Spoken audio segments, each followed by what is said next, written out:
ಜಾತಿ ಗಣತಿ ವರದಿ ಮಂಡನೆಗೆ ಬಿಜೆಪಿ ನಾಯಕರು ತಿರುಗೇಟನ್ನ ಕೊಟ್ಟಿದ್ದಾರೆ. ಜಾತಿಗಳ ನಡುವೆ ಕಾಂಗ್ರೆಸ್ಸಿಗರು ವಿಷ ಬೀಜ ಬಿತ್ತಾ ಇದ್ದಾರೆ. ಜಾತಿ ಗಣತಿ ವಿರೋಧಿಸಲ್ಲ, ಆದ್ರೆ ವೈಜ್ಞಾನಿಕವಾಗಿ ಸರ್ವೆ ಮಾಡಲಿ ಅಂತ ಕೇಳಿದ್ದಾರೆ ಬಿಜೆಪಿ ನಾಯಕರು. ರಾಜಕೀಯ ಬೇಳೆ ಬೇಯಿಸಿಕೊಳ್ಳೋದಕ್ಕೆ ಹೊರಟಿದ್ದಾರೆ ಅಂತ ಅಶೋಕ್ ಕೌಂಟರ್ ಕೊಟ್ಟಿದ್ದಾರೆ. ಕುರ್ಚಿ ಉಳಿಸಿಕೊಳ್ಳೋದಕ್ಕೆ ಸಿಎಂ ಜಾತಿ ಗಣತಿ ದಾಳ ಉಳಿಸಿದ್ದಾರೆ ಅಂತ ಸೋಮಣ್ಣ ಹೇಳಿದ್ದಾರೆ. ಕಾಂಗ್ರೆಸ್ ಶಾಸಕರಲ್ಲೇ ಒಮ್ಮತ ಮೂಡಿಸಲಿ ಅಂತ ಪ್ರಹ್ಲಾದ್ ಜೋಶಿ ಹೇಳಿಕೆ ಕೊಟ್ಟಿದ್ದಾರೆ. ಯಾವುದೇ ಒಂದು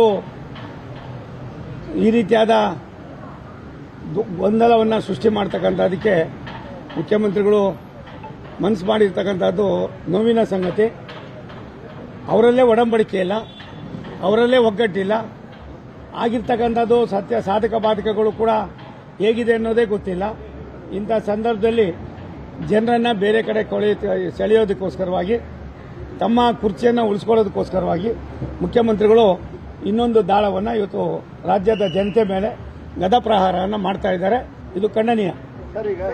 ನೋಡಿ, ಮೊದಲನೇದಾಗಿ ಕಾಂಗ್ರೆಸ್ ಪಾರ್ಟಿಯ ಎಂಎಲ್ಎಗಳು, ಕಾಂಗ್ರೆಸ್ ಪಾರ್ಟಿಯ ಮಂತ್ರಿಗಳಲ್ಲಿ ಒಮ್ಮತವನ್ನು ಮೂಡಿಸಲಿ, ಆನಂತರ ಮುಂದಿನ ಸಂಗತಿಯನ್ನು ನಾವು ಮಾತಾಡ್ತೀವಿ.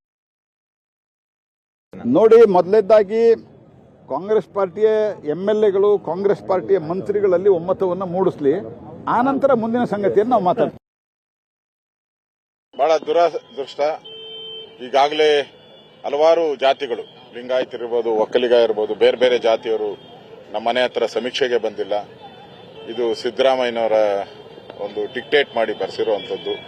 ಇದು ಸೈಂಟಿಫಿಕಲ್ ಆಗಿಲ್ಲ. ರಾಜ್ಯದ ಎಲ್ಲಾ ಜನಗಳನ್ನ ಭೇಟಿ ಮಾಡಿ ಸಮೀಕ್ಷೆ ಮಾಡಿದರೆ ಅದಕ್ಕೆ ಯಾರ್ದು ಅಬ್ಜೆಕ್ಷನ್ ಇರಲಿಲ್ಲ. ಇದು ಸೈಂಟಿಫಿಕ್ ಆಗಿ ಸಮೀಕ್ಷೆ ಆಗಿದೆ.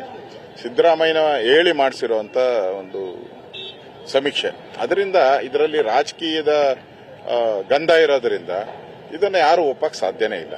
ಅದಷ್ಟು ನಾವ್ಯಾರು ಜಾತಿ ಗಣತಿಯ ವಿರೋಧಿಗಳಲ್ಲ, ನಾವು ಜಾತಿ ಗಣತಿ ಆಗಬೇಕು ಅನ್ನೋರು. ಆದರೆ ಇದು ಯಾರಿಗೋ ಒಬ್ಬರಿಗೆ ಅನ್ಯಾಯ ಮಾಡೋದು, ಇನ್ನೊಬ್ಬರಿಗೆ ಎತ್ಕಟ್ಟೋದು, ರಾಜಕೀಯದ ಬೇಳೆ ಬೇಯಿಸ್ಕೊಳ್ಳೋಕ್ಕೋಸ್ಕರ ಸಿದ್ದರಾಮಯ್ಯ ಹೊರಟಿರುವಂತ ಹುನ್ನಾರ.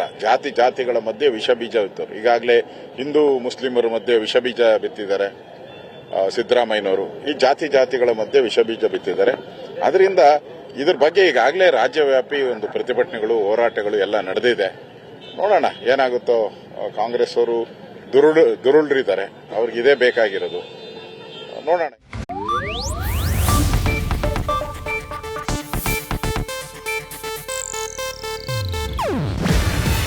ಇದು ಏಷ್ಯಾನೆಟ್ ನ್ಯೂಸ್ ನೆಟ್ವರ್ಕ್ ಪ್ರಸ್ತುತಿ. ನೀವು ನೋಡ್ತಿದ್ದೀರಾ ಏಷ್ಯಾನೆಟ್ ಸುವರ್ಣ ನ್ಯೂಸ್.